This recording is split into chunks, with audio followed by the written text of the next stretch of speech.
pahayag nito'y iyong sundan na. Gumising na, tayo na'y magbangon. Salubungin natin ang hamon ng panahon.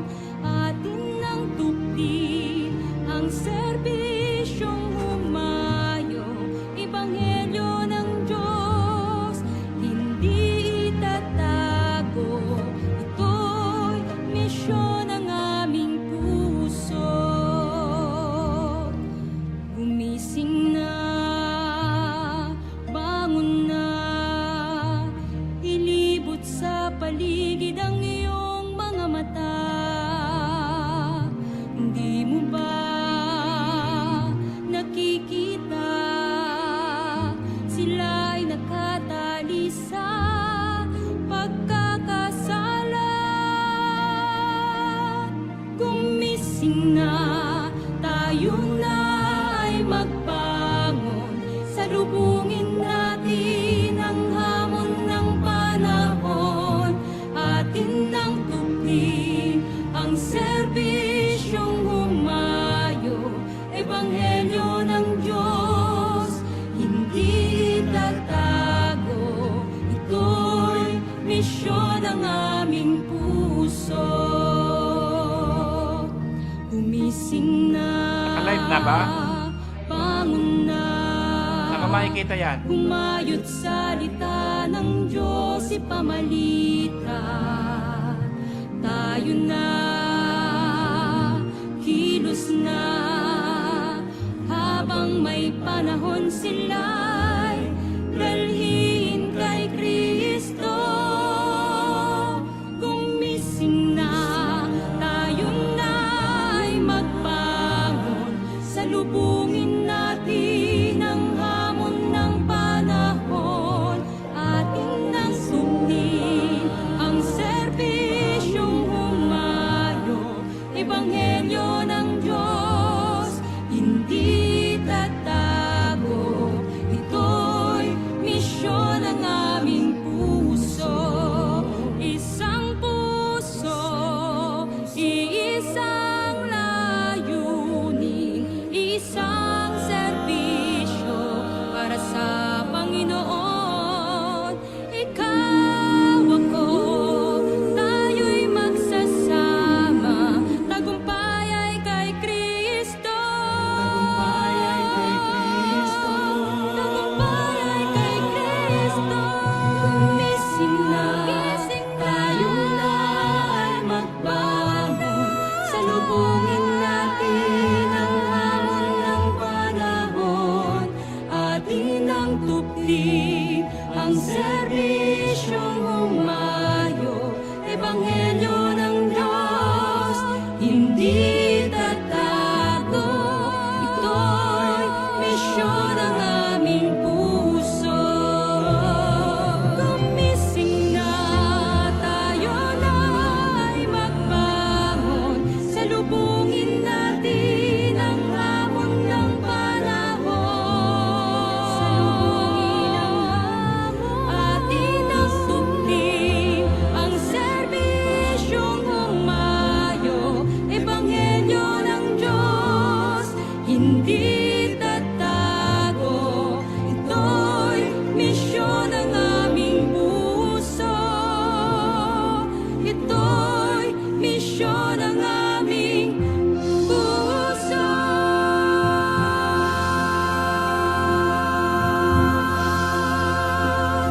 Gumising na.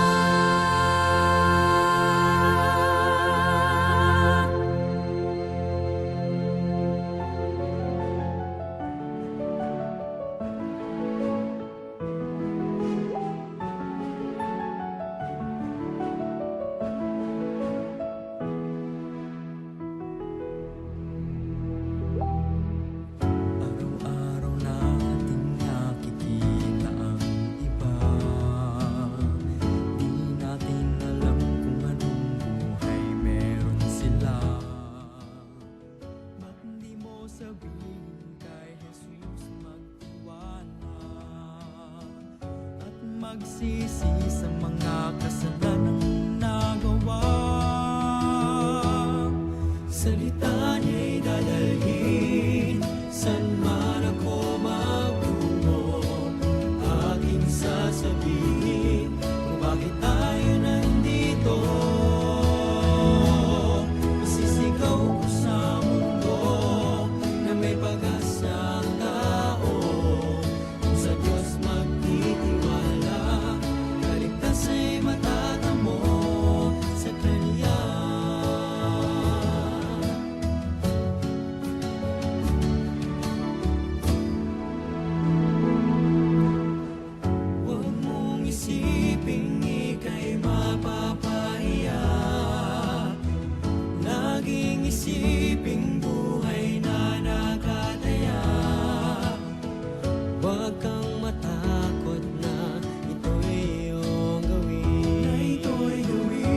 nababalisa.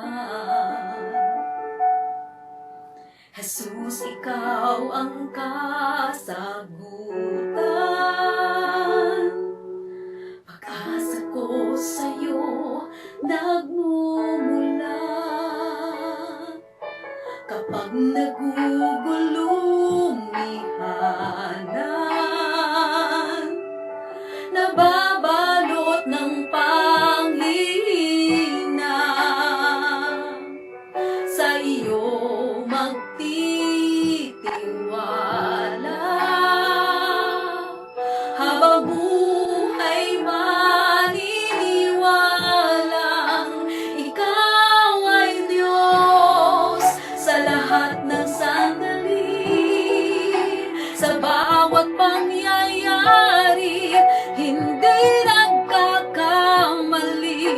Ikaw ay Diyos na buhay na muli, at sa puso ko'y laging mananatili. Ikaw ay Diyos.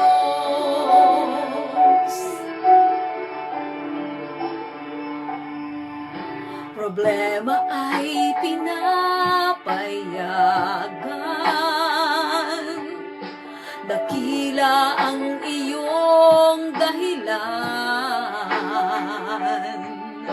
malinaw ang kapahayagan.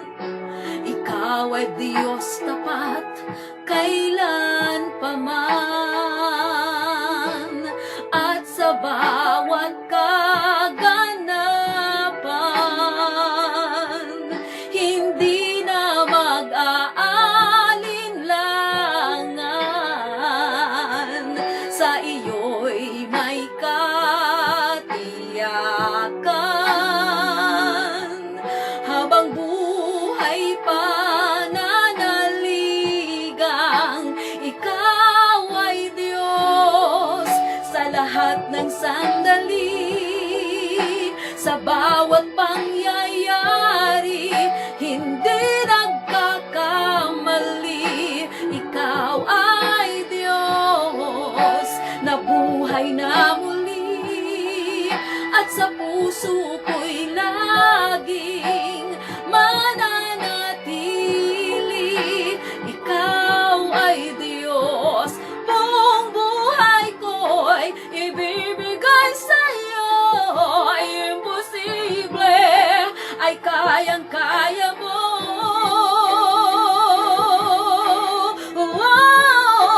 Ikaw ay Diyos sa lahat ng sandali, sa bawat pangyayari, hindi nagkakamali. Ikaw ay Diyos na buhay na muli, at sa puso ko'y laging mananatili.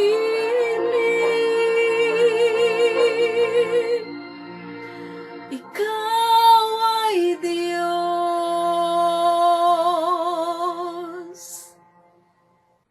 Sa mundong ating ginagalawan, sa tingin mo ba mayroon tayong pag-asa? Pag-asang bumangon, pag-asang magbago, at pag-asang sumaya.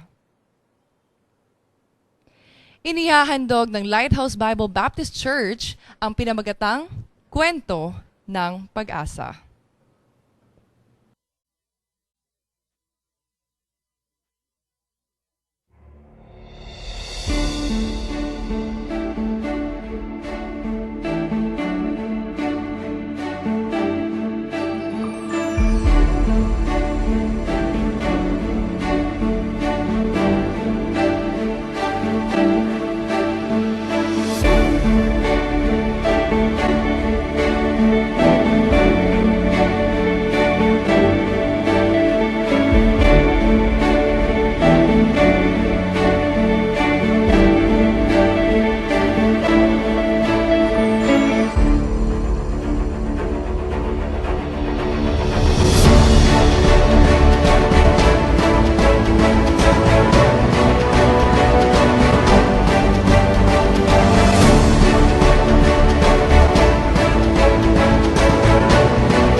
nagpapasalamat sa Panginoon sa kanyang kadakilaan at tayo po ay nagkasama-sama sa hapon pong ito upang purihin ang ating pong Panginoon. Aking dalangin sa lahat po ng mga kababayan natin dito sa ating bansa at maging sa labas ng ating bansa.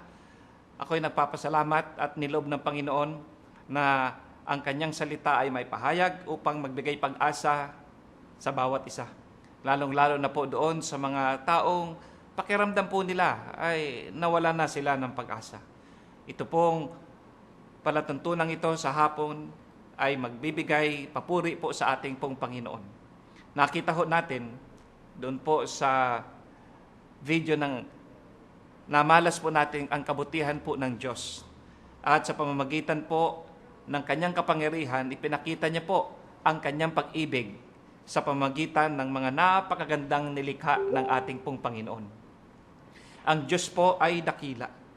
At sa bawat araw, ng unang kapanahunan, ang Panginoon po ay naglikha. Nilikha niya ang liwanag, nilikha niya ang lawak na kalawakan, at doon niya inilagay ang mga bituin, buwan, at lahat ng mga bagay-bagay na nasa kalangitan.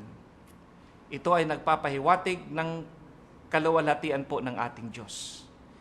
Pagkatapos niyan, ang Panginoon ay naglikha po ng mga may buhay, mga ibon sa himpapawid, mga hayop sa ilalim ng dagat, at higit sa lahat, ito pong mga hayop dito po sa lupa. Sa lahat po na nilikha ng ating pong Panginoon, pagkatapos po ng 6 na araw ay nakita niya po na ito ay napakaganda. Kaya po sabi doon sa Genesis chapter 1 verse 31, "And God saw everything that He had made, and behold, it was very good." Napakabuti ng ginawa ng ating pong Panginoon. Napakaganda ng ginawa ng ating pong Panginoon. And it was the evening and the morning. Yun po yung pang-6 na araw. Kaya po na ang kadakilaan po ng ating Diyos ay gayon na lamang. Sa Psalm 91 o Psalm 19 verse 1, ito po ang sinasabi ng banal na kasulatan, "The heavens declare the glory of God." The heavens, ang lahat ng kalangitan, ang lahat ng kalawaan o kalawakan, ito ay nagpapahayag ito ng kadakilaan ng ating pong Diyos. At lahat na kanyang nilalang ay sa pamamagitan lamang po ng kanyang salita. Kung kaya, napakabuti ng ating Diyos. Subalit, alam niyo po ba, na pagkalipas ng 6,000 years, ito na ho yan, kapanahunan po natin, ay nandyan po nagkaroon o nakita ho natin ang kasiraan ng lahat ng mga bagay pong ito. Ika nga, nakakalungkot mga kapatid, kung papaano ang tao na pinagkatiwalaan ng Panginoon ng lahat na kanyang nilikha, tila baga ito po ay napabayaan. At ang dahilan po niyan ay sa kasalanan. Ang kasalanan ang siyang naging dahilan. Nagsimula po ito doon sa ating pong ninuno, sa ating pong unang magulang, kina Adan at kay Eva. Nung pumasok po ang kasalanan sa kanila. At yung kasalanan pong yun ay naipamana po sa atin. At ang kabayaran po nito ay kamatayan. Ang kabayaran ng kasalanan ay kamatayan. So mula po noon, nung sila nagkasala, ang kamatayan ay salin-salin po na naranasan ng buong sangkatauhan. Kaya nga po ang sabi sa Romans chapter 5 verse 12, "Wherefore, as by one man sin entered into the world, and death by sin, and so death passed upon all men, for that all have sinned."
Malungkot di po ba yung ginawa ng Panginoon na napakaganda sa isang iglap sa loob lamang ng 6,000 years, nakita natin po ang kasiraan ng kapaligiran. Hindi lamang po nakita, kundi ito po ay ating naranasan. Bawat isa po sa atin ay nakaranas kung papaano dahil po sa kasalanan ay nasira po ang kapaligiran at ang kalikasan. Alam niyo po, meron pong mas matinding nasisira. Hindi lamang po itong nakikita natin sa panlabas, kundi mas matindi po ang pagkasira. Ito po tinutukoy ko ng buhay ng tao. Higit pa po ito sa kasiraan ng kapaligiran at ng kalikasan. Ang buhay natin, ang buhay mo. At kapag ito ay nanatiling walang masumpungang pag-asa, ang buhay ng tao, ang buhay natin, ang buhay mo, ay tutungo sa pagkawasak ng buhay.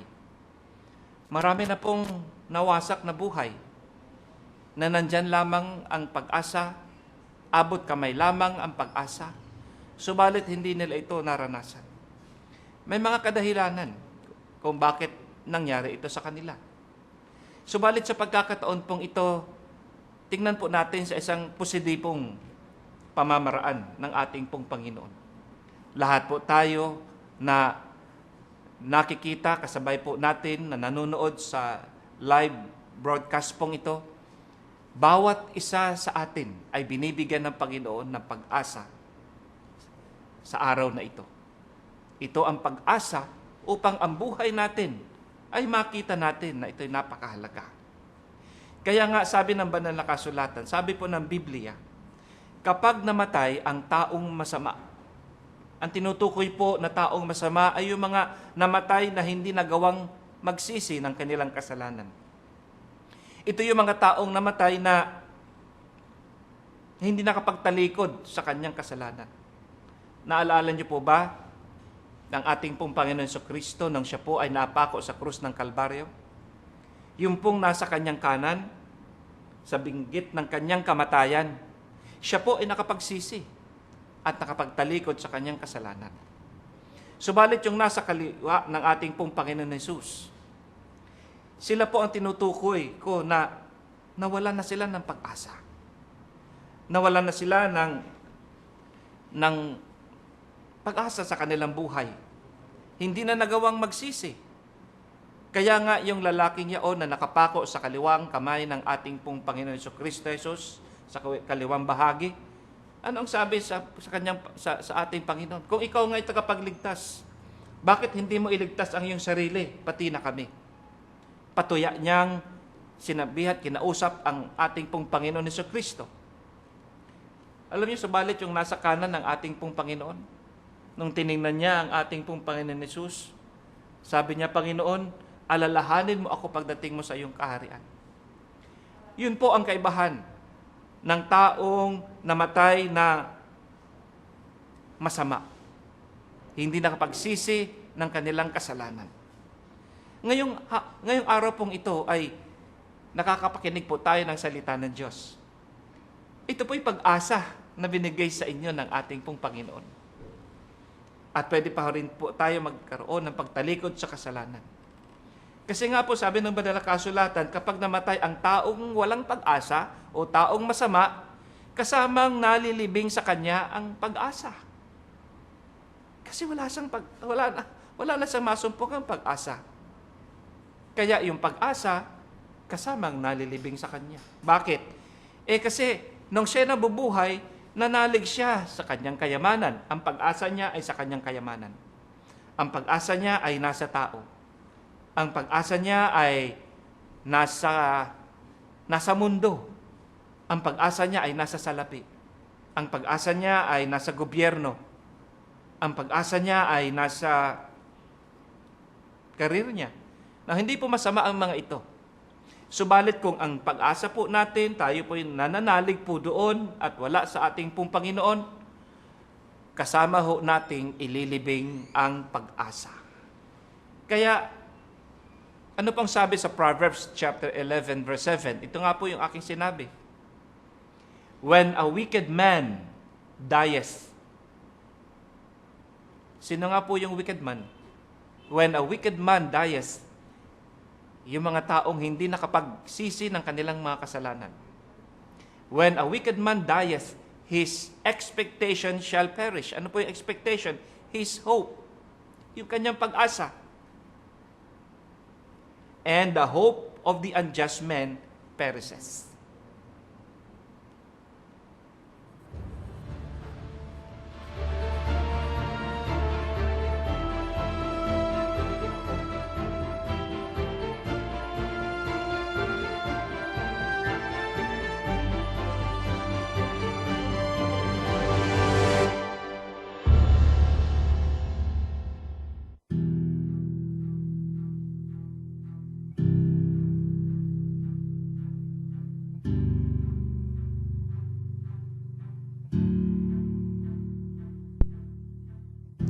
Hi, ako nga pala si Mitzi. Bata pa lang ako, nandito na ako sa church, sa Lighthouse. Dati, sobrang active ako sa church. Gusto ko, kung di man ako nasa bahay namin, nasa church lang ako. Ganon. High school ako, busy ako sa church, nag-college ako. Siguro naman mga nasa kalagitnaan. Natigil kasi ako sa pag-aaral. Bali, yun nga. Madaming dahilan kung bakit natigil. Lack of financial. Kailangan kasi sabay kasi kami ng kuya ko na nagka-college. So, hindi kaya nila mama that time na sabay kami. So, kuya kasi graduating. Ako, kalagitnaan pa lang. So, mas may pag-asa. Namiss ko. Gusto kong mag-graduate. Pangarap ko yun. Nakaramdam ako ng inggit. Sabi ko, inggit, halo-halo na ramdaman ko. Sabi ko, ano kayang, bakit kaya ganun? Anong nangyari? Bakit faithful naman ako? Bakit ako nahihirapan ng sobra? Sa pamilya namin, gusto ko graduate ako. Ako lang yung gagraduate. Kasi, umistop ako ng pag-aaral. Kasi sabay nga kami ni kuya, tapos hindi nakagraduate si kuya. Parang isang sem na lang yata hindi siya gagraduate. So, nakakamdam ako ng galit. Sabi ko, bakit ganun? Bakit ganun yung nangyari? Bakit? Ang daming bakit sa isip ko. Dumating sa point na sa sobrang stress, sa sobrang lungkot, halo-halo yung nararamdaman ko. Sabi ko, hindi naman ako magaling. Sabi ko, takasan ko na lang. Tinaray ko, hindi yung buhay ko. Tapos, nung I tried to kill myself, takot pa din ako. Hindi ko pa din nagawa. Kahit tuminto ako ng pag-aaral, gusto ko maganda yung trabaho ko, maganda yung career ko, yung mapagmamalaki ko. During that time, I got promoted sa trabaho, and then mas lalo kong pinag-igihan yung pagtatrabaho ko. Nung time na yun, alam kong wala na ako sa simbahan. Nahihiya na ako kasi nagalit na sila sa akin kasi pupunta ako ng choir, tapos sa absent ako, pupunta ako ng ganito, ganyan, wala ako sa service, ganito, ganyan. Sunday, wala na naman ako. Madami ako napapangaw, sige, mag-usher ako, ganito, ganyan. Hindi ako nakapunta. Hanggang sa totally nawalan ako ng ministry. Tinaray ko magsimba sa ibang church. So, nung nagsimba ako sa ibang church, attendee ako. Sabi ko, okay, nabibless ako sa message ng pastor. Tapos, hindi naramdaman ko na iba talaga yung feeling ng part ka ng service kaysa sa attendee ka lang.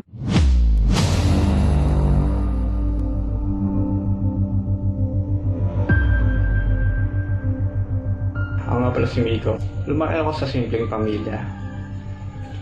Hindi kami mayaman.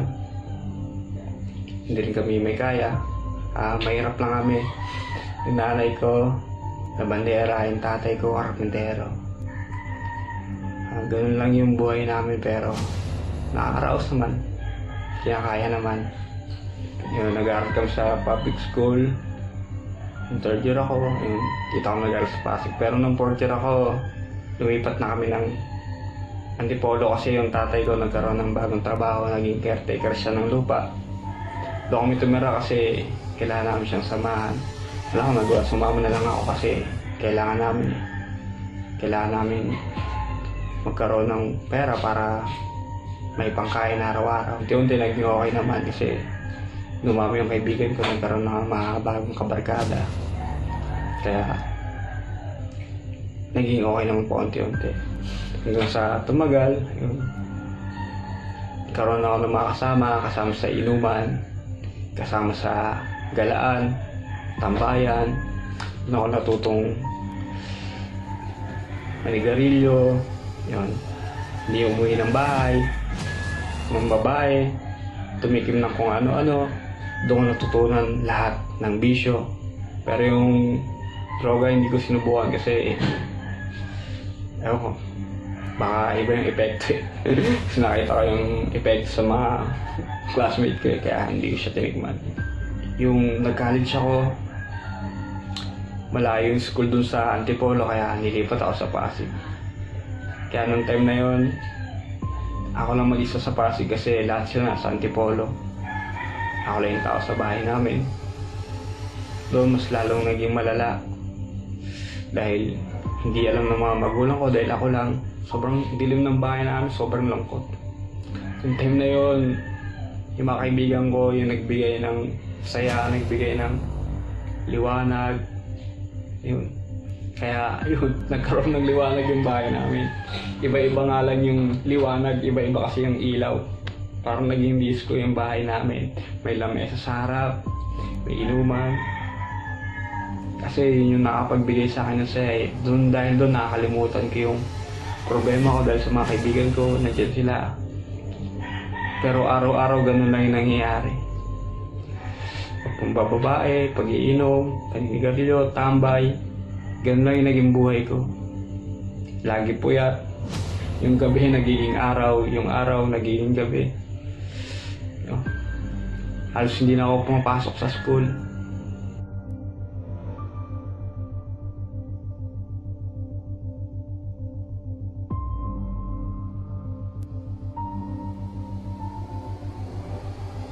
Pero isang araw, biglang nagbago yung buhay ko. May nakilala akong tao. Nahulog yung loob ko sa isang tao, isang Christian. At yung mga bagay na kinakaewan niya, yung paninigarilyo, pag-iinom, kung ano-anong bisyo, lahat yun, unti-unti kong binitawan. Yung pagbababae, dapat nga girlfriend ko nun eh, pero dahil sa kanya, binitawan ko lahat yun. Yung mga araw, yan, mga buwan, mangyari araw-araw na pag-aaway, araw-araw na hindi nagkakaintindihan. Naisip ko na maghiwalay na lang kaysa gulo na lang palagi. Akala ko siya yung magbibigay sa akin ng saya. Akala ko siya yung magbibigay ng solusyon sa mga problema ko. Yung mga lungkot na dinadala ko, akala ko siya. Hindi ko alam kung anong nangyari sa buhay ko nun. Iba yung takbo ng buhay ko. Kaya kung titignan yung buhay ko at yung buhay ng iba, yung buhay mo, hindi ako magmamalinis sa harapan mo. Alam ko kung gaano ako karumi, alam ko kung gaano ako makasalanan. Sobrang dumi ng buhay ko noon.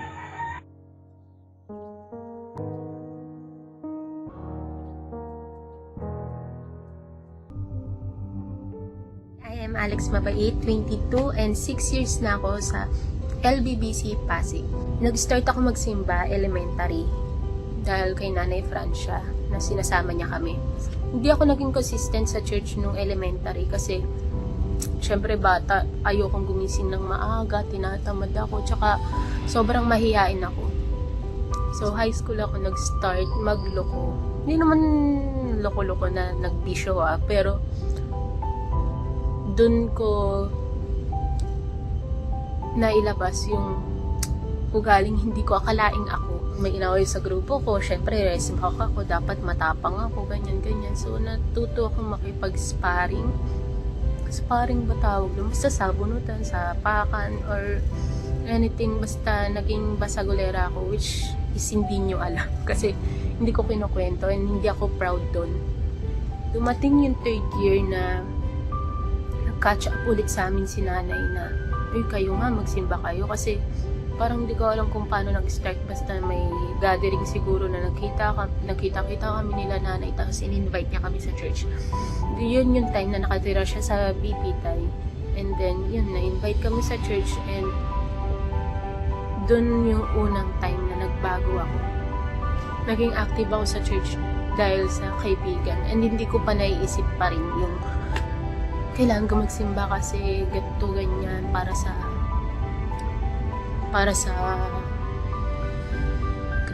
spiritual life ko. Hindi, kasi nagsisimba ako dahil masaya ako sa kaibigan ko, masaya ako sa mga taong nakapaligid sa akin. Kasi gusto ko lagi may nakapaligid sa aking tao kasi pag naiiwan ako mag-isa, sobrang lala, sobra akong mag-isip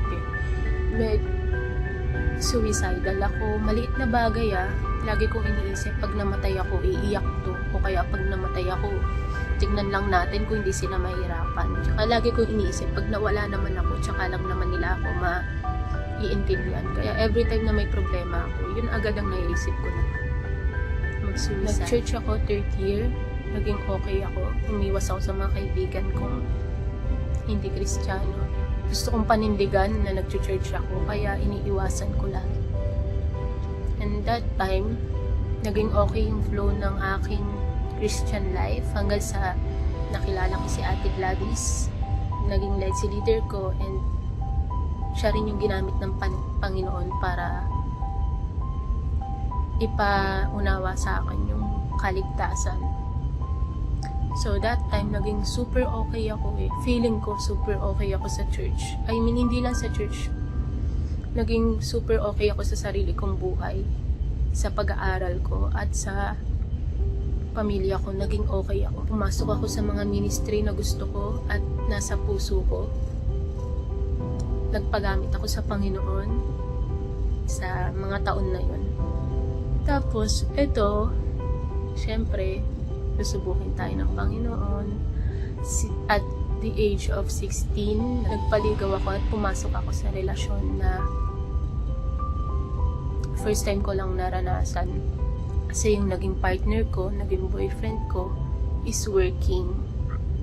And medyo matured. And kilala niyo ako na sobrang immature and sobrang kulit, sobrang gulo. 2015, naging kami and tinago namin yun sa lahat. Although may idea na yung magulang ko kasi pumupunta-punta siya, pero tinago namin sa church hanggang sa, syempre wala namang sikretong hindi nabubunyag, kaya nalaman pa rin sa church. And kinausap kami, pinagbawalan kami, pero kasi matigas ulo namin Pag pumasok ka sa relasyon, dapat handa ka ng magkapamilya. Pag pumasok ka sa relasyon, dapat handa ka ng mag-asawa. 18 ako nang nabuntis.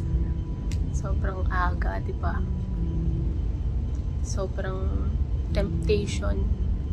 And kasi kapag nasa relasyon ka, ngayon ko lang naiintindihan dati kung bakit sila naging may pet or pinagbabawalan. 3 months na hindi ko pa pinapaalam kay Mark kasi ayoko na malaman niya. Dahil wala akong balak ituloy. Wala akong balak ituloy na yung pagbubuntis ko.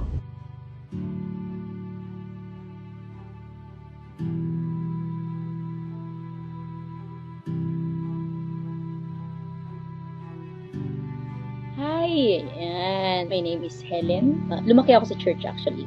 Kasi nung bata pa ako, lagi akong nayayakag sa lahat ng iba't ibang churches. Ayan. Nag-attend ako, sarado katoliko yung mga lolo't lola ko, so ma-attend din ako doon kasi binibigyan nila ako ng ice drop. Sabi, punta ka dito kasi after ng procession, bibigyan ka ng ice drop. Ako syempre, madali naman akong yakagin, tapos madali akong bigyan ng bribe. So, punta, ganyan. Tapos hanggang sa yung tatay ko, from Catholic, napunta siya sa Iglesia ni Cristo. Sinama niya yung nanay ko.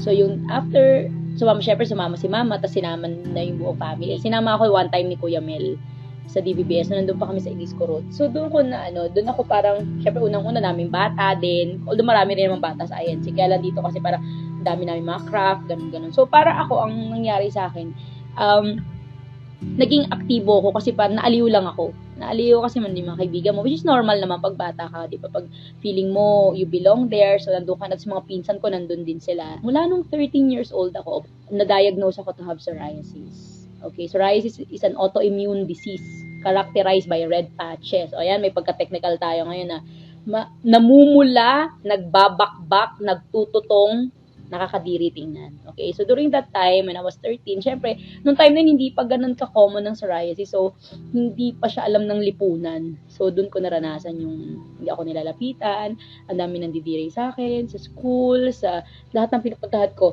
Actually, yung psoriasis ko dati sobra talagang pahirap sa akin. Dumating sa point na ayoko nang lumabas, dumating sa point na gusto ko nang magpakamatay kasi ang hirap din talaga. May mga pagkakataon na pagigising ako sa umaga, hindi ako nakakabangon agad unless buhatin ako ng 4 na tao, ng kapatid ko, ng nanay ko kasi nagkakrak yung balat ko, lumalabas yung dugo. Sobrang hirap. It was never an easy journey. At dahil sa sakit na yun, syempre naramdaman mo yung self-pity mo and all. Yun din yung naging dahilan ba't nagkaroon ako ng mga maling relationship. Kasi syempre isipin mo, minsan ako may tatanggap pa kaya sa akin, may magmamahal pa kaya sa akin. Tapos pag may nagpapakita sa'yo ng affection, ikaw naman tanggap ka ng tanggap. Sige kasi tinanggap niya ako, ganyan. Tapos i-justify mo na dahil din sa insecurities, at saka lack of self-confidence. Pag may nagpakita sa'yo na you're welcome to our company or you're welcome to our group, diba? Tropa. So ikaw naman ngayon, dahil feeling mo yung tanggap ka nila, so go ka rin. So naging madali sa akin yung tipong compromise, nagkaroon ng mga worldly friends, kasi feeling mo you belong. Hindi nawawala yung problema. Kaya naisip ko na parang gusto ko nang wakasan yung buhay ko. Time na yun na malungkot ako. Try to kill myself. Sobra akong mag-isip suicidal ako. Maliit na bagay lagi kong iniisip, pag namatay ako, iiyak to. O kaya pag namatay ako, tignan lang natin kung hindi sila mahirapan. Tsaka lagi kong iniisip, pag nawala naman ako, tsaka lang naman nila ako Actually, yung psoriasis ko dati sobra talagang pahirap sa akin. Dumating sa point na ayoko na lumabas, dumating sa point na gusto ko nang makamatay kasi ang hirap din talaga.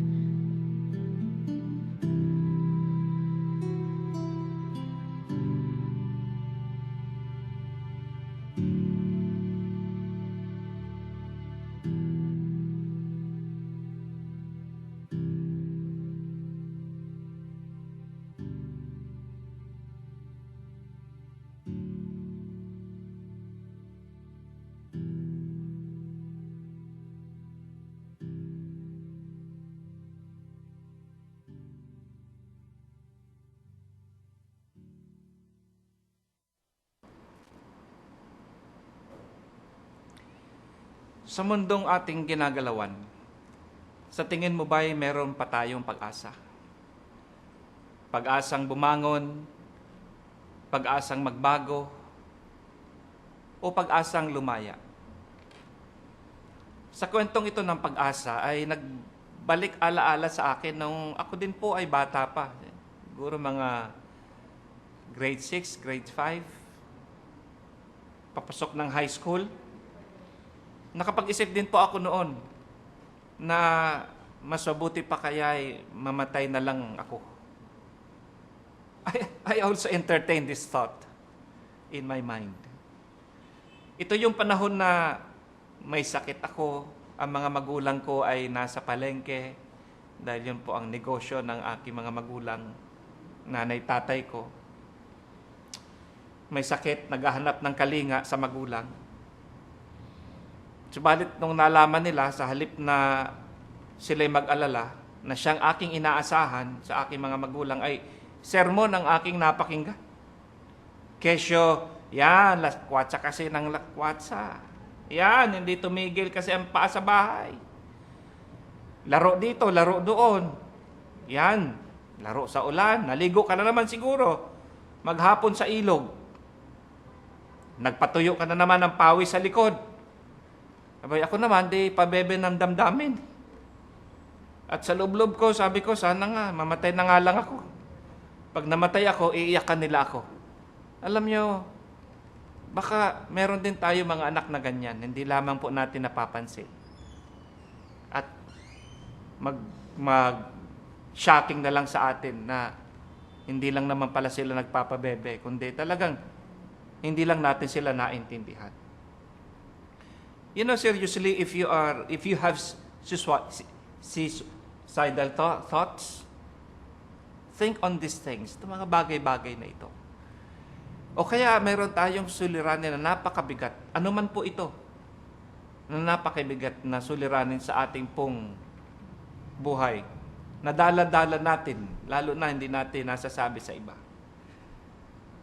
Unang pagkatandaan natin ay, you have worth. Ikaw ay may halaga.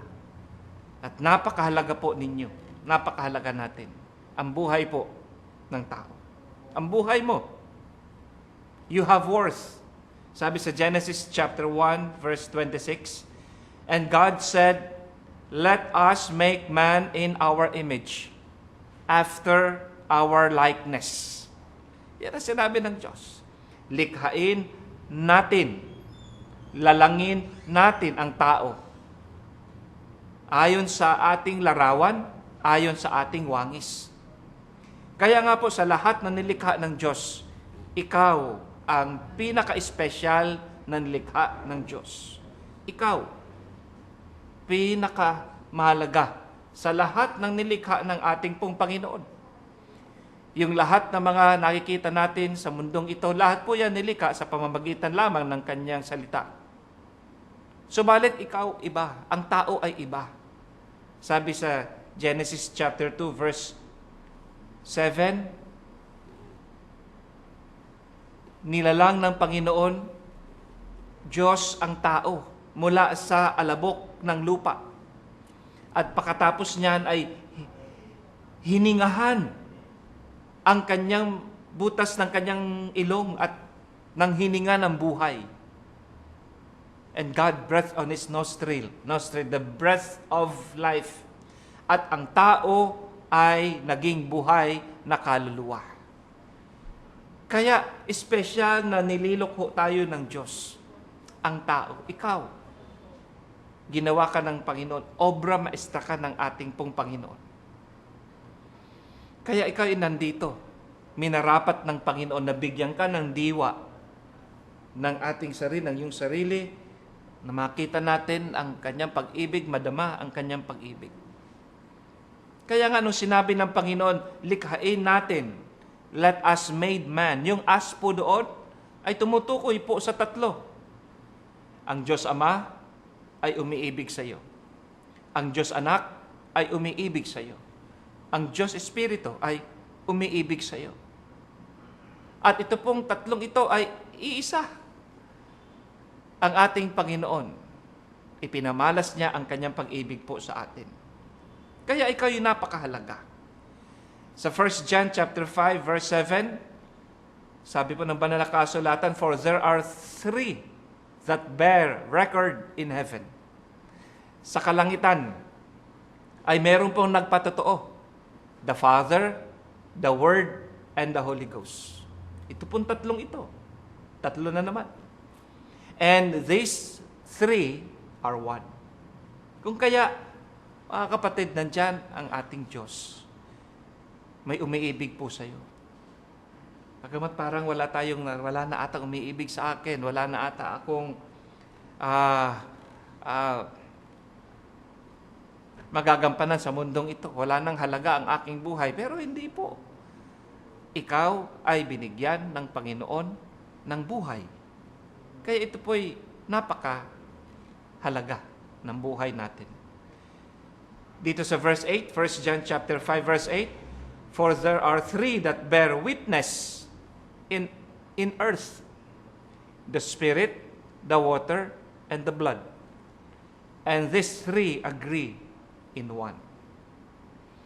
Kaya ang ating pong Panginoon ay nilikha tayo ayon sa kanyang larawan, ayon sa kanyang wangis. Pangalawa, una, ikaw ay napakahalaga. You have worth. Pangalawa, you are a Trinity. Ginawa ho tayo ng ating pong Panginoon, ng kanyang wangis. Kanyang tulad. Kaya nga po, kung misteryo po at mahirap maipaliwanag ng ating pong kaalaman o karunungan ang misteryo ng the Trinity of God, ang tao po ay ganun din. Sabi sa 1 Thessalonians chapter 5 verse 23, "The very God of peace sanctify you wholly, and I pray God with your whole spirit and soul and body." Ikaw po ay binigyan ng Panginoon. Ganyan ho tayo kasing halaga. Napakahalaga. Mahalaga ka sa Diyos. Dahil binigyan ka ng Espiritu, Spirit, binigyan ka ng soul, binigyan ka ng body. Tatlo na naman. At sabi rito, "Be preserved blameless unto the coming of our Lord Jesus Christ." You are a Trinity. E ano po ba itong Spirit na ito? Aba, ito po yung ating tinatawag na diwa natin sa Diyos. Kaya ang tao may kinikilalang Diyos dahil po dito sa Espiritu na binigay sa atin ng ating pong manlilikha. Yung soul, ito po ay yung mismong ikaw. The you. Ito po yung tinatawag natin na kamalayan sa ating sarili. Yung isa, kamalayan sa Diyos. Ito, kamalayan sa ating sarili. Ito yung 5 senses natin. Di ba? 5 senses. Sense of smell, sight, hear, feel, taste. Ito po yung mismong ikaw, the you. At siyempre, yung ating pong katawan. Yung ating pong katawan, ito po yung ating pong kamalayan. Kaya po tayo meron pong consciousness sa kapaligiran, sa kapwa natin tao, at sa lahat ng mga nilikha ng Diyos, dahil po rito sa ating pong katawan. So napakahalaga. Walang kasing halaga. Walang sapat na salapi sa buong mundo na pwede pong bayaran ang mga ito. At ang pangatlo, so una, kung nakakaramdam ka po na parang bagang wala na kayong pag-asa, wala ka ng pag-asa. Pero ano sabi ng Panginoon? Ikaw ay bahalaga. Ikaw ay ginawa sa kanyang wangis. You are a Trinity. At pangatlo, binigyan ka ng Panginoon ng tatlong ito: thoughts, feelings, and action. You have this thoughts, feelings, and action. And ito pong tatlong ito, mga kapatid, alam nyo kung kayo po ay nag-aral ng kolehiyo, ay alam nyo po ito. Kaya tayo binigyan ito ng ating pong Panginoon para matutuho tayong labanan ang mga tukso ng dyablo at matutuho natin kilalanin ang Diyos sa pamamagitan po ng thoughts, feelings, actions. At ito pong tatlong ito, mga kapatid, no? Ito yung tinatawag sa psychology na behavioral triangle. Thoughts, feelings, action. Kaya, alam niyo, minsan, napakahalaga. Tayo po mga magulang, minsan, pag nakita ho natin ang ating mga anak na ganito ang kanyang behavior, hindi natin sila naintindihan, bigla na lang natin silang pinapalo. Palo, palo, palo. Tapos, sasabihin natin, tumino ka nga, papaluin natin, pagagalitan natin. Now, ito pong tatlong ito, thoughts, feelings, and action, abay, related po ito sa isa't isa. Ano ho? Kung kaya, may mga tao po na ganyan ang kanyang action, ganyan ang kanyang behavior, abay dahil po ito sa kanyang feelings. Yung feelings niya, ang resulta po ng kanyang feelings or emotion ay yung kanyang action. Pero yung kanyang feelings, mga kapatid, ito po ay resulta ng kanyang thoughts. Yung kanyang kaisipan, yung mind. Minsan po, hindi natin alam kung alin po yung thoughts at alin ang feelings. Akala natin, itong dalawang ito, thoughts and feelings, itong emotion and mind, magkapareho. Hindi po. Yan po ay inilaan ng Panginoon na bahagi, iba-iba. Subalit, related po ito sa isa't isa. Connected po ito sa isa't isa. Kaya ano pong sabi ng banal na kasulatan sa 1 Peter chapter 1 verse 13? Ito ho ang sabi ng Biblia sa atin, wherefore, geared up the loins of your mind. Utak. Ano yung mind? Thoughts. Geared up. Yung pong atin daw pong isipan, ipanatag. Geared up. Patibayin natin ang ating pong isipan. Kasi ang lahat ay nagsisimula sa isip. At, sabi dyan, geared up the loins of your mind, be sober. Maging mahinahon. Ano po? Ang kahinahunan ay nagsisimula po sa kaisipan. Kaya may mga taong pag umasta ay magulo ang kanyang buhay. Bakit? Resulta ho yan ng kanyang magulong kaisipan. Kaya ang una, mga kapatid, yung ating isipan. Na ang ating isipan ay maging sober, maging mahinahon. And, sabi rito, hope to the end for the grace that is to be brought unto you at the revelation of Jesus Christ. Lubusan umasa po daw tayo sa biyayang idinudulot sa atin sa pamamagitan ng pagpapahayag ni Kristo Jesus. Ito pong pakikinig natin ng salita ng Diyos sa hapong pong ito. Ang Panginoon po ay nagpapahayag ng kanyang katotohanan. Na ano? Na ikaw ay mahalaga.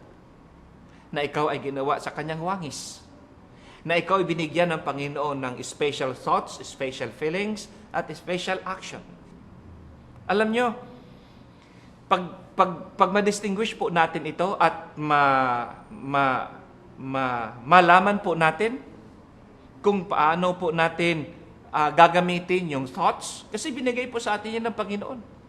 Binigay po yung feelings sa atin po ng Panginoon, yung action, at gamitin po natin ito para sa kanyang kapurihan at kaluwalhatian, abay panalo tayo sa buhay. Kaya nga lang po, alam naman ng dyablo na itong tatlong ito, thoughts, feelings, and action, itong tatlo pong ito ay ginagamit niya rin upang mapariwara at mapalayo tayo sa ating pong Panginoon. Ano? Kaya, pag ang bata ay ganyan ang kanyang ugali, bakit kaya? Bakit ganun ang action ng aking anak na ito? So, titingnan po natin yan sa kanyang emotion. Ano yung kanyang emotion? Ano yung kanyang feelings? Kaya pala ganyan ang kanyang feelings. Kaya pala ganyan siya kumilos. No? Dahil yun ang kanyang emotion. Malungkot siya, kaya ganyan siya. Galit siya, kaya ganyan siya. Pero yung emotion na yun, nalungkot o galit, no? Ay nagsisimula sa, may pinagsimulan at yun ay nasa isipan. Alam niyo po, yung pong isipan mo, hindi po ikaw yun. Hindi po totoo yun na ikaw yun. No? Alam ba, marami na hong halimbawa niyan. Halimbawa po, birthday mo, tapos hindi ka nabati. Ano ho? So, yun. So, yun po yung sitwasyon. Halimbawa lang. Sitwasyon, birthday mo, hindi ka nabati. O kaya naman, nag-message ka, no?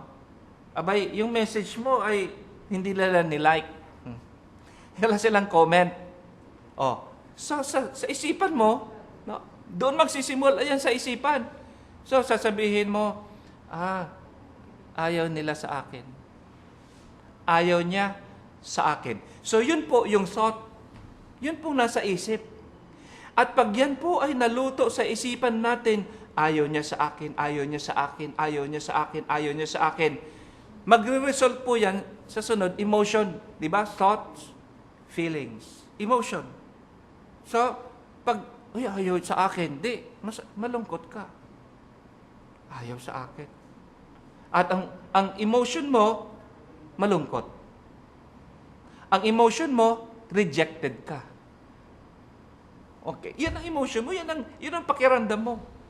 Rejected ka. Pag dyan po ay naluto na naman yan sa emotion natin na tayo po ay malungkot, tayo ay rejected. Anong action?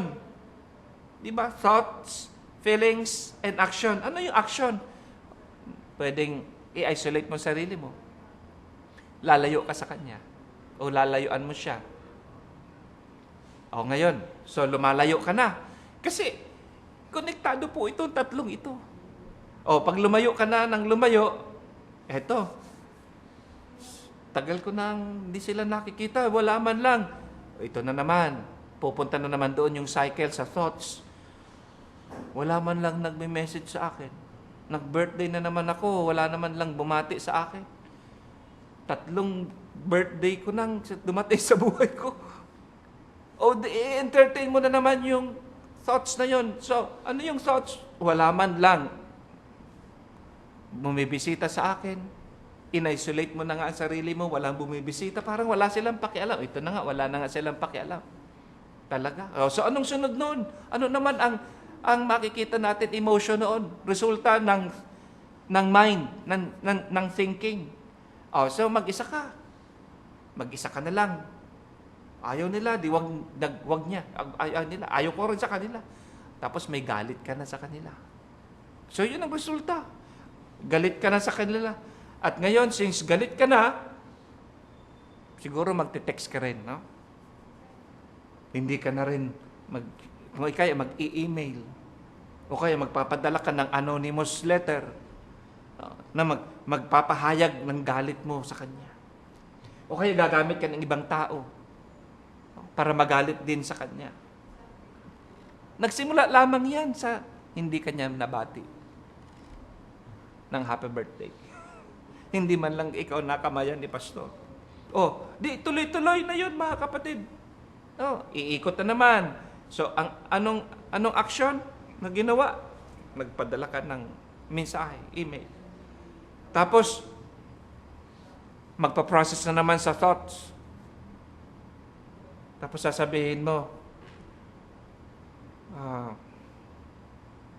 dapat hindi ko na lang yung ginawa. Sana hindi ko na lang gawa. Nagawa ko na eh. So yun po, sana hindi ko na lang yung nagawa. Sana hindi ko na lang yung nagawa. So ano naman ang resulta noon sa ating pong feeling o emotion? Abay, guilty. Guilty ka na. Meron kang feeling of guilty. And then, anong resulta nito sa iyong action? You will self-destructive na ito sa ating behavior. Kaya may mga tao pong nag-iisip na nagpapakamatay. Bakit? Yung pong kanyang pag-iisip, yung pong kanyang action, gusto ka na magpakamatay, gusto ko na magpakamatay. Resulta po yan ng emotion. At yung emotion na yun, resulta po yun ng kanyang pag-iisip. Alam niyo, tinuruan po tayo ng Panginoon. Sabi ng banal na kasulatan, geared up the loins of your mind.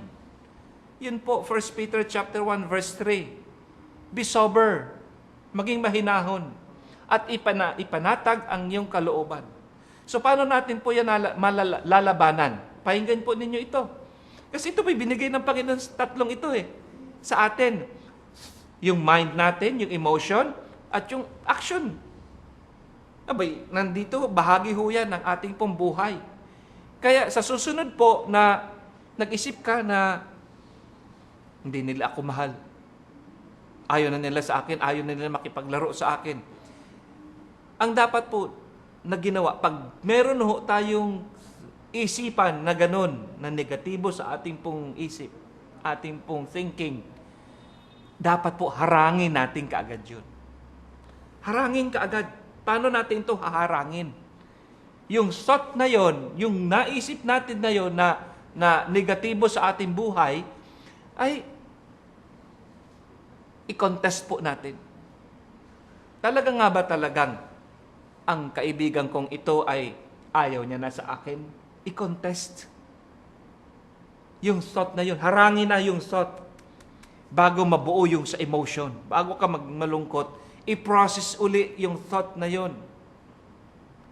Siya nga ba talaga? Ayaw niya nga ba talaga sa akin? Bakit nga ba talaga ayaw niya sa akin? So tingnan. Oh, bakit kaya hindi niya ako binati? So timbangin. Negatibo at positibo. Labanan yung thought. I-challenge yung thought. No?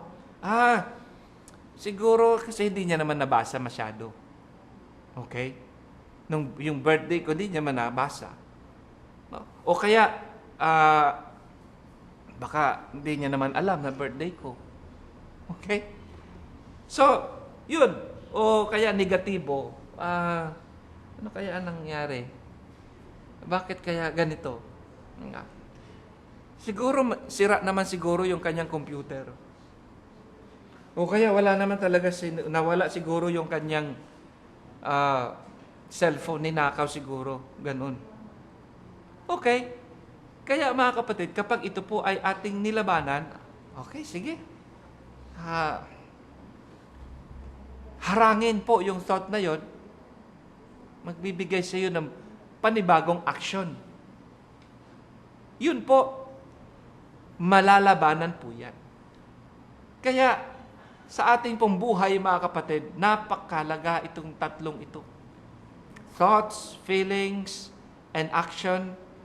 Kaya sa kwento ng ating pong pag-asa, ang sinasabi ho rito ng ating pong Panginoon, pag tayo po'y nawawala ng pag-asa sa ating buhay, ano sabi sa Philippians chapter 4 verse 8? Philippians chapter 4 verse 8. Finally, brethren, whatsoever things are true, whatsoever things are honest, whatsoever things are just, whatsoever things are pure, whatsoever things are lovely, whatsoever things are of good report, if there be any virtue, if there be any praise, think on these things. Ito daw po ang mga bagay-bagay na isipin po natin, mga bagay-bagay na totoo. Mga bagay-bagay na totoo. Mga bagay-bagay na kagalang-galang. Honest. Mga bagay-bagay na matuwid. Just. Mga bagay-bagay na pure. Malinis. Yun daw po ang ilagay ho natin sa ating pong isipan. Ito ho ang pag-ahanda na dapat po natin gawin sa ating pong isipan. Mga bagay-bagay na lovely, kaibig-ibig. At mga bagay-bagay na may kagalingan. Ito po yung mga virtue. Alam niyo po, ito po yung virtue ng ating pong Panginoon Jesus. Kung ang kaisipan ng ating pong Panginoon ay nasa atin, nandyan po ang pag-asa. Ano sabi rito sa 1 John chapter 2, verse 15? Sabi ng banal na kasulatan, love not the world, neither the things that are in the world. If any man love the world, the love of the Father is not in him. For all that is in the world, the lust of the flesh, the lust of the eyes, and the pride of life. Tatlo na naman. Alam niyo, kapag ang tao po ay nawalan na pag-asa sa Panginoon at puro negatibo ang kanyang kaisipan, nandito ho siya sa tatlong ito. Babad sa kasalanan ng sanlibutan. Nasa kanya yung the lust of the flesh. Nasa kanya yung the lusts of the eye. At nararanasan niya ang kapalaluan sa buhay. So ito mga kapatid, na mga bagay-bagay na ito, mga masasamang nasa ng laman, pag nanasa sa mata at sa buhay. Kaya nga, anong sabi ng banal na kasulatan sa atin? Kailangan na ang ating pong isipan ay nakatuon para sa ating pong Panginoon. Sa Kanya, nasa Kanya ang lahat na pag-asa. Sabi sa John chapter 14 verse 6, Jesus said unto him, I am the way, the truth, and the life. And no man cometh unto the Father but by me. Yan, nasabi ng Panginoon. Tatlo na naman yan. I am the way, I am the truth, I am the life. Yan po ang sabi ng ating pong Panginoon. Kung kaya ang pag-asa ay nasa kay Kristo. Anong sabi sa Matthew 22 verse 37? Jesus said unto him, Thou shalt love the Lord thy God with all thy heart, with all thy soul, and with all thy mind. Tatlo na naman. Itong tatlo pong ito ay ipinagkaloob sa atin po ng ating Panginoon. Naibigin daw po natin ang Panginoon ng buong puso ho natin, with all thy heart, ng buong kaluluwa natin, with all thy soul, and mind you, with all thy mind. Matthew 22 verse 37. Kung kaya, yung pong kaisipan ng ating pong Panginoon, ano itong kaisipan ng ating pong Panginoon? Yung sa banal na kasulatan, yung ano bang kaisipan ng ating pong Panginoon? Yung kanyang katotohanan.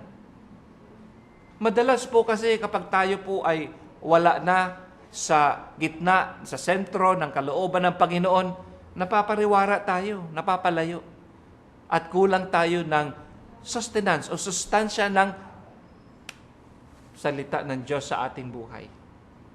Kaya, simulan ho natin sa ating pong isipan. Kaya ang Panginoon po ay inibig niya tayo. Sabi sa Romans chapter 5 verse 8, ipinadama ng Panginoon ang kanyang pag-ibig sa atin na noong tayo'y makasalanan pa, si Kristo ay namatay para sa atin. Yun po, mahal tayo ng ating Panginoon. Mahal ka ng Diyos. Siya ang nagbibigay ng pag-asa. At ang sabi ng Panginoon, habang tayo'y makasalanan pa, ang Panginoon ay namatay para sa atin. Diyan niya pinakita ang pag-ibig ng Diyos sa atin. Kaya alam natin na tayo po'y makasalanan. Sinabi yun ng Panginoon po sa atin. At ang ating pag-asa ay si Kristo Jesus. Kaya ano ulit sabi sa Romans chapter 5 verse 8? But God commendeth His love toward us, in that while we were yet sinners, Christ died for us.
Isang beses nakita ko ng kaibigan ko. Dati yung kaibigan din.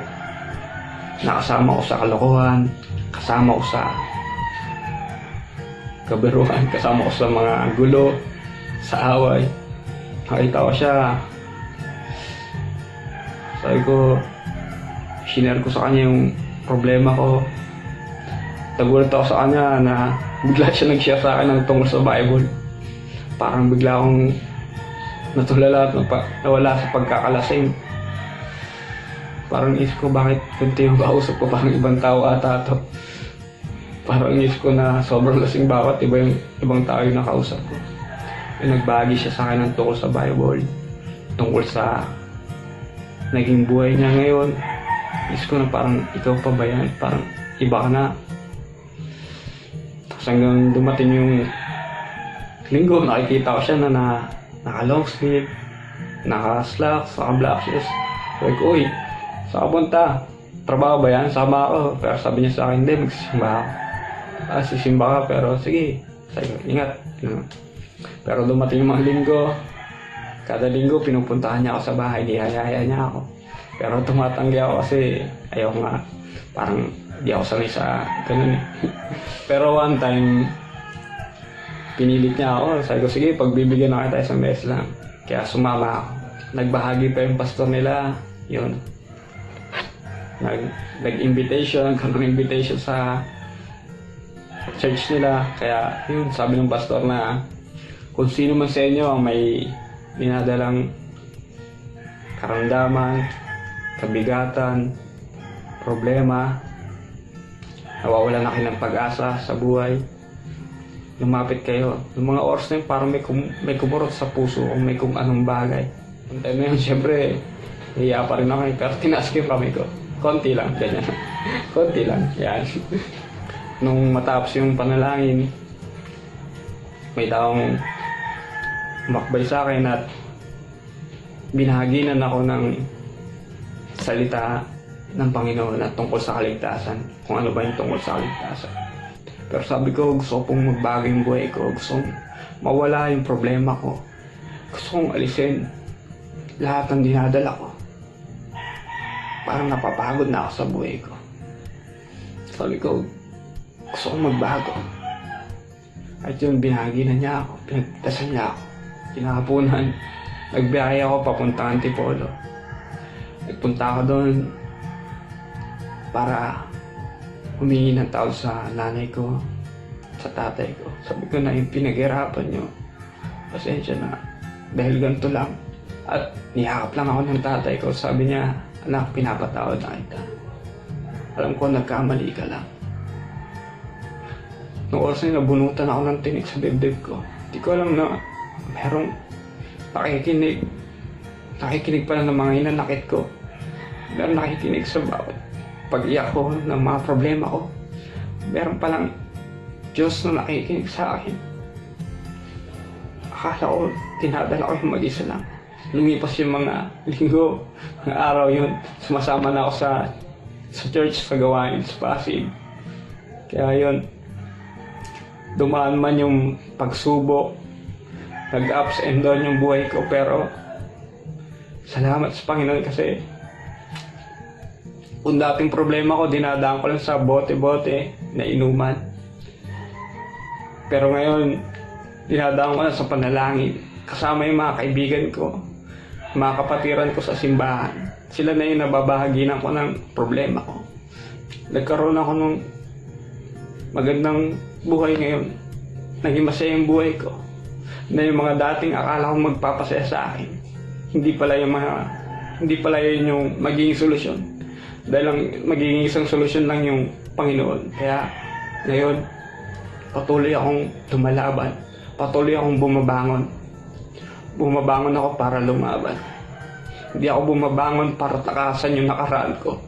Kahit na minsan may oras na dumarating yung panghihina ako na gusto kong bumitaw, pero salamat sa Panginoon kasi patuloy niya akong kinapitan. Hindi niya ako pinabayaan na mawala uli gaya ng dati. Kaya sobrang saya ako na naging parte ako ng Lighthouse Bible Baptist Church. Na hanggang ngayon nandito pa rin ako. Kaya sobrang thankful ako sa Panginoon na nakilala ako sa pamamagitan ng gawain nila. Bumabangon ako para harapin yung magandang kinabukasan ko. Bumabangon ako para sa bagong pag-asa.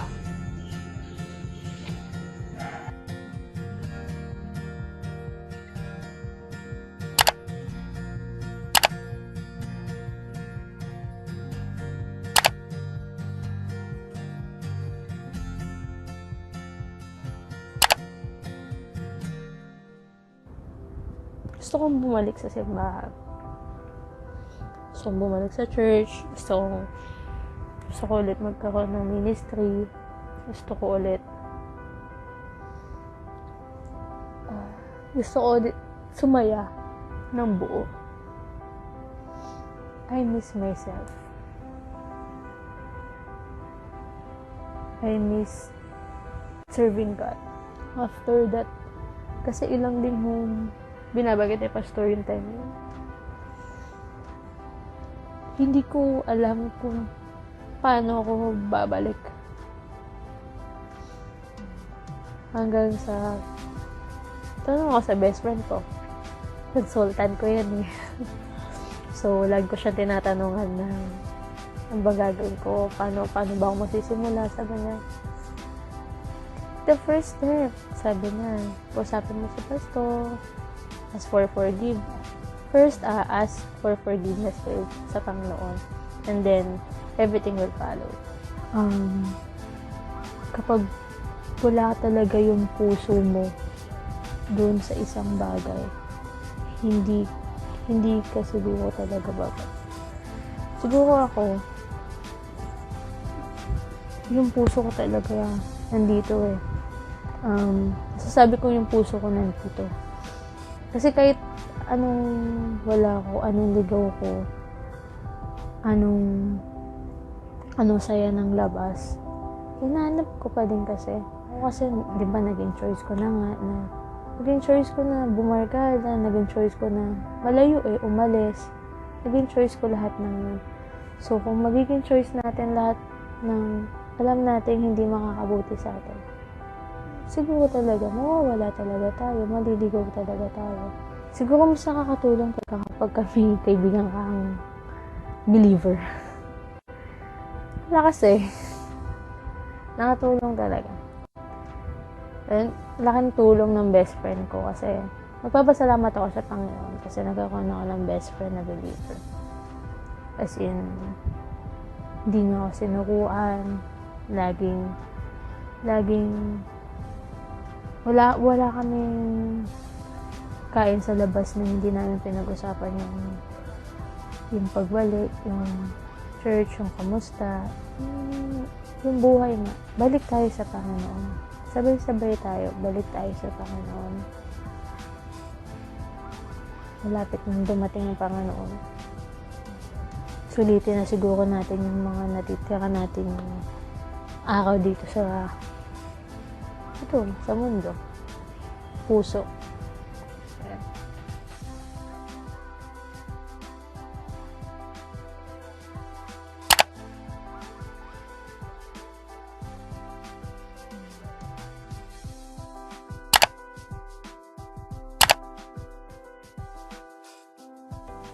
Sobrang malaking blessing sa akin na nagstay ako sa Panginoon at nakasama ko pa yung pamilya ko dito. Una kong sinabi sa nanay, sa magulang ko, sa magulang ni Mark, and sa church kasi parang napansin na rin.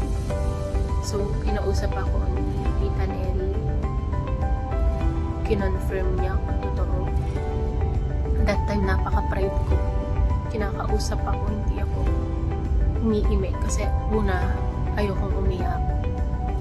Pangalawa, ayokong makarinig ng kahit anong salita na makakadagdag pa sa bigat ng nararamdaman ko. Pero that time, naramdaman ko na pinapagaan nila yung nararamdaman ko. Yung time na yun, hindi ko na inisip yung tao. Doon ko na basa yung life verse ko ngayon na sa Psalms. Sabi doon, your heart and your soul faileth, but God is the strength of my heart and my portion forever. Kaya, nung time na yun, wala na akong iniisip na iba kundi yung pangako ko sa Panginoon. Kahit may marinig akong salita, or si Alex, or pagtinginan ako sa loob ng church, or habang nag-aaral ako, college ako, buntis ako, nag-aaral ako. Hindi ko na iniisip yung sasabihin nila na, ay, ang ako nagpuntis, tapos sabi, church siya, ganyan sa school namin, alam din naman. Kaya, yung time na yun, hindi ko na inisip yung tao. Nagkamali ako, sobrang pagsisisi. Pero, masaya ako na hindi ako nawala at hindi ako nagpahatak. Diba? Hindi ako kahatak sa demonyo para tanggalin ako sa church na yun at naging matatag ako kasama yung Panginoon at kasama yung pamilya ko.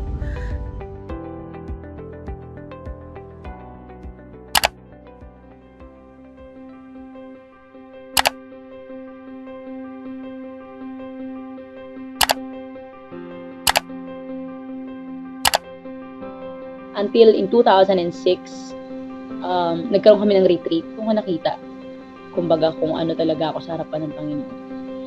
And syempre, during that time, hindi pa naman ikaw exposed sa kasalanan. So, alam mo yung parang feeling ko na, ay, kasi nga, hindi ko naman naranasan talaga yung talaga kasing bumongga ka talaga sa mundo na nagwala ka and all. Wala pang gano'n. So, wala akong basis.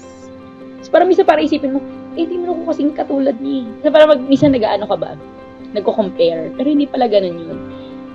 Mararamdaman mo talaga kung gaano ka rumi sa harapan ng Panginoon. So, I finally accepted the Lord during that time. And yet, very challenging pa rin. Kasi maraming pagkakataon na because of my psoriasis, nagkaroon ako ng mga, ng medyo nalilihis yung landas mo and all that. And I just thank God all these years kasi, for all these years, kasi,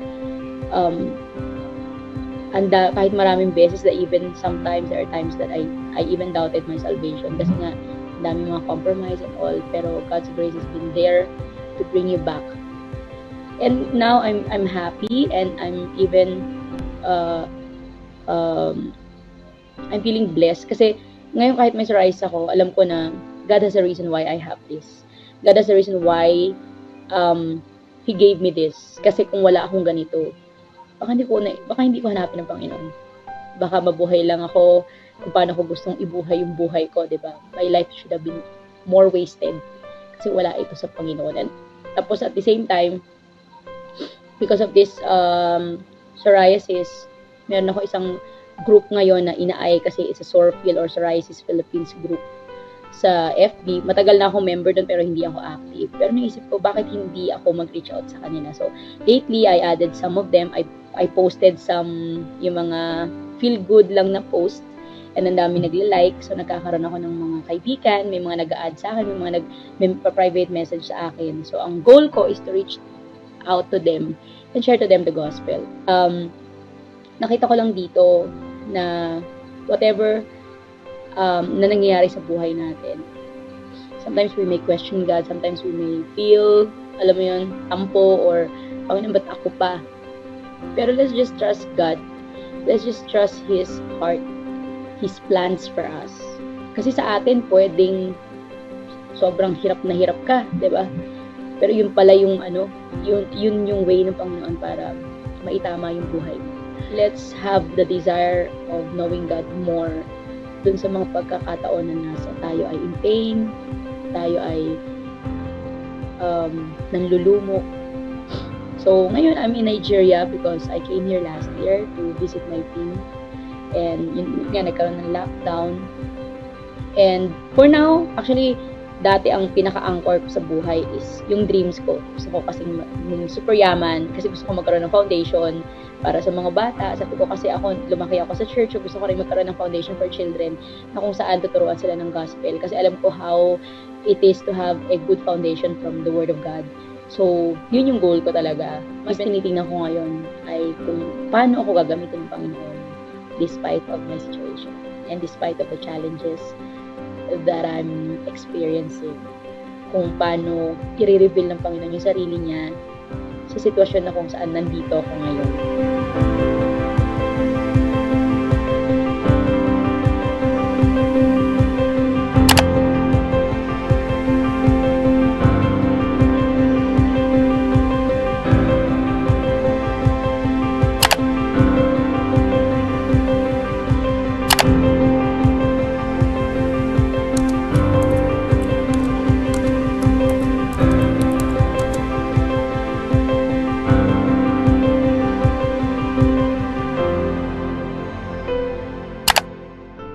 Salamat.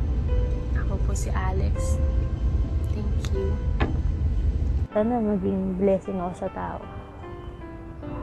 Hindi man sa lahat, at least nagkaroon man ng nakatulong naman ako sa testimony kong to. Gusto mong yumaman? Ano pang hinihintay mo? Sumama ka na sa akin. Magtinda ng yelo. Joke lang. Para masisimula na. Medyo mahaba eh.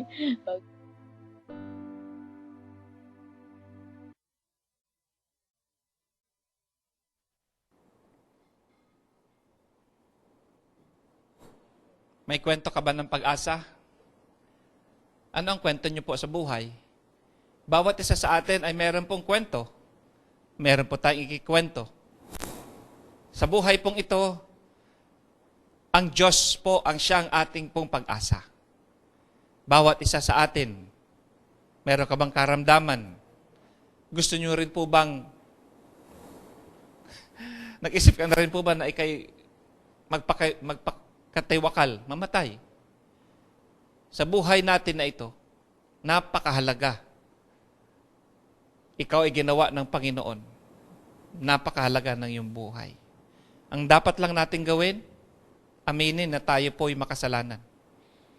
Sabi sa Romans chapter 3 verse 23, "For all have sinned and come short of the glory of God." Lahat po tayo ay nagkasala. Lahat, ikaw, ako, bawat isa sa atin, mayroon pong pagkakasala sa ating pong Panginoon.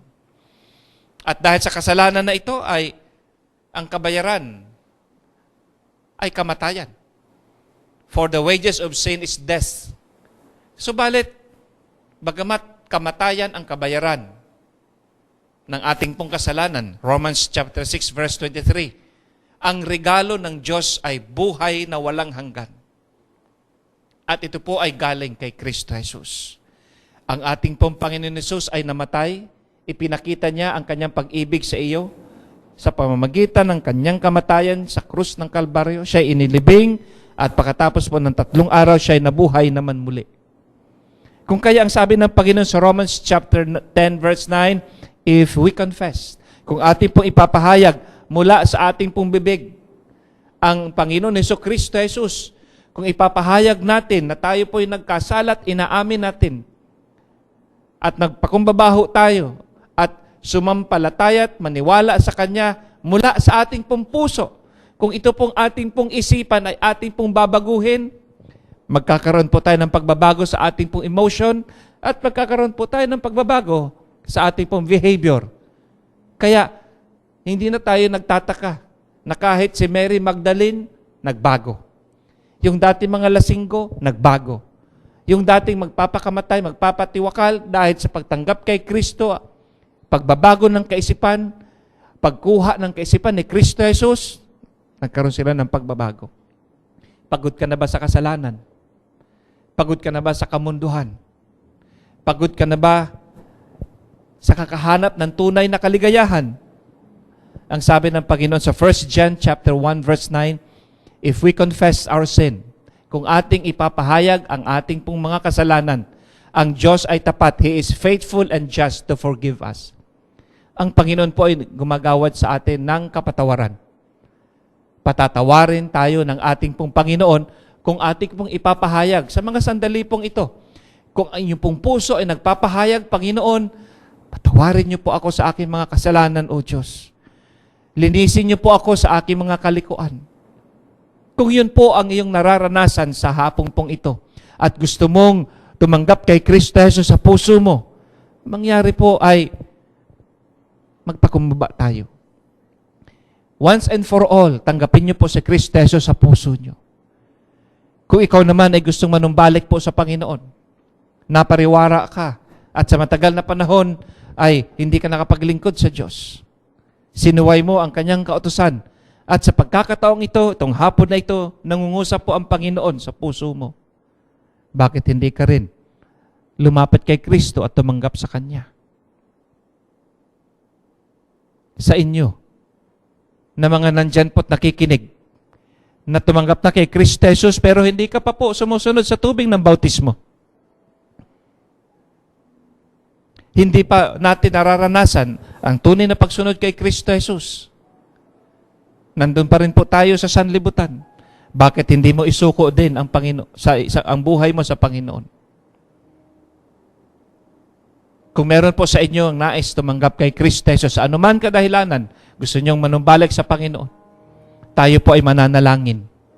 At habang tayo po ay nakayuko at tayo po ay nakapikit, sumunod po kayo sa aking panalangin at isipin niyo po na kayo ang dumadalangin sa Panginoon. Ito po ang panalangin, pagtanggap kay Kristo Jesus at pagsisi ng ating pong mga kasalanan. Tayo po ay manalangin, tayo po yumuko. Kung ikaw man po ay nasa harapan ng television o harapan ng cellphone o harapan ng computer, laptop, iPad o anuman, sabihin niyo po, ito ng tao sa puso mo, Panginoon Jesus. Nagsisisi po ako sa lahat ng kasalanan na aking pong nagawa. Panginoon, patawarin niyo po ako sa aking mga kasalanan. Tinatanggap kita sa aking puso bilang aking Panginoon at tagapagligtas. Panginoon, manirahan ka sa aking buhay. Manirahan. Maraming salamat po, aking Diyos. Patuloy po tayo nakayuko at ako naman po'y mananalangin para sa inyo. Dakilang Ama, maraming salamat po, Panginoon, sa lahat ng mga tumugon po sa inyong salita. Sa mga nais tumanggap po sa inyo, salamat po. Sa mga nais na manumbalik po sa inyo, manumbalik sa paglilingkod sa simbahan, maraming salamat po. Maraming salamat po sa mga nag-alay ng kanyang buhay upang kumilos o maglingkod sa inyo. Maraming salamat din po kung sa mga nais sumunod sa iyo sa tubig ng bautismo. O Ama,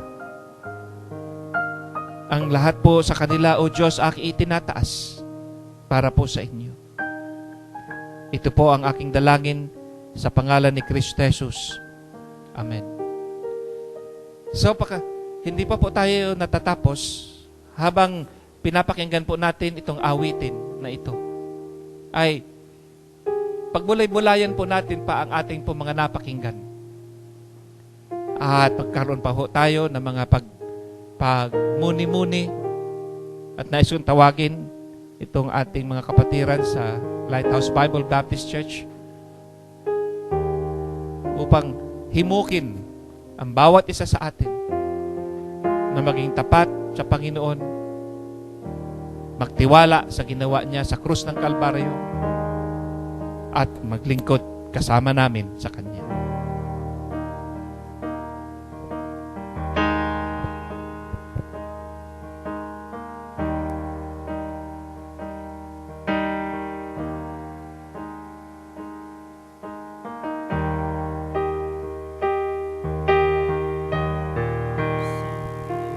My Savior,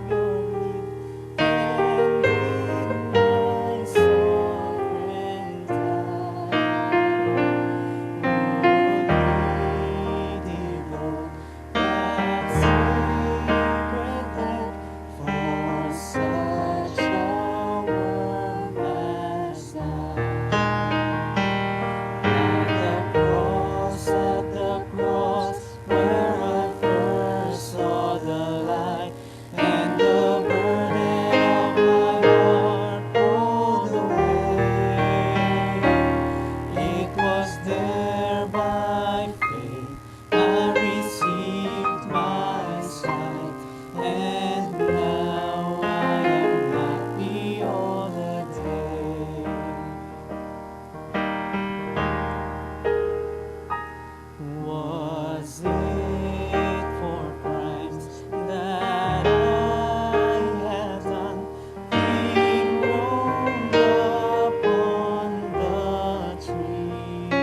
which was led by our pastor earlier, meron po kami dyang response form na nakapin sa comment section. And we would like to know how you responded to the message this afternoon.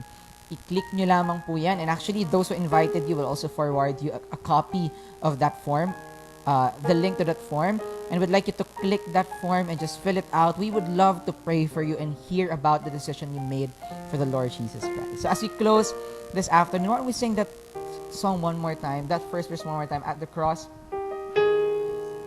Alas, indeed, my Savior bleed, and did my sovereign die. That's what the Lord Jesus Christ did for us.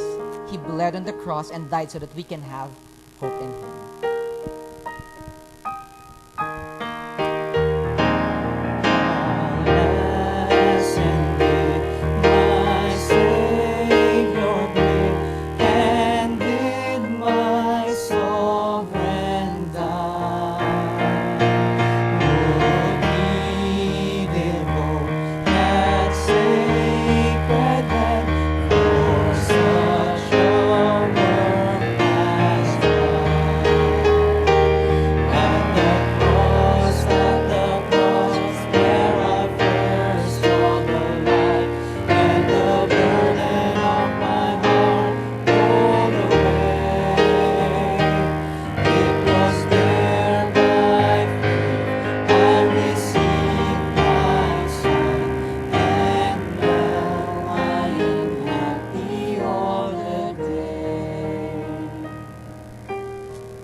Amen. We would like to thank you for joining us this afternoon.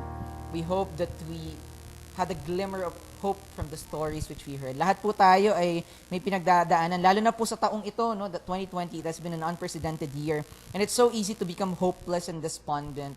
But because of Jesus Christ, who by the way, we are celebrating His birthday in a few days, no, ngayon pong Kapaskuhan ay pinagdiriwang natin ang kanyang kapanganakan. Meron po tayong pag-asa. And like the 4 people we heard from the stories this afternoon, we can find hope in Jesus Christ alone. Let's close in prayer. I'd like to invite you to pray. And don't forget to fill out that form which is in the comment section. We would love to hear from you and would like to pray for you. If you decided to accept the Lord Jesus Christ through the program this afternoon, if you decided to be baptized or to recommit yourself to the Lord, would love to hear that. Shall we all bow down and pray? Let's close our eyes in prayer. Lord, we thank you for this afternoon. Salamat, Panginoon, sapagkat ang pag-asa ay sa iyo lamang po namin masusumpungan. Sa kabila ng lahat ng nangyayari sa aming kalagitnaan, sa kabila ng COVID-19, ng mga sakuna, at ng iba pang bagay na umuubos sa aming pag-asa, we know, dear Lord, that we can always turn back to you. Maaari kaming lumapit sa iyo sapagkat ikaw ang nagbibigay ng tunay na pag-asa na lampas pa sa buhay na ito. Salamat po muli sa hapong ito. Ito pong lahat ay aming dalangin sa pangalan ni Jesus. Amen. God bless everyone. Thank you so much. Join us, by the way, in our services every Sunday at 10 a.m. Meron po kaming servisyo and would love for you to be a part of our services every Sunday. God bless you all.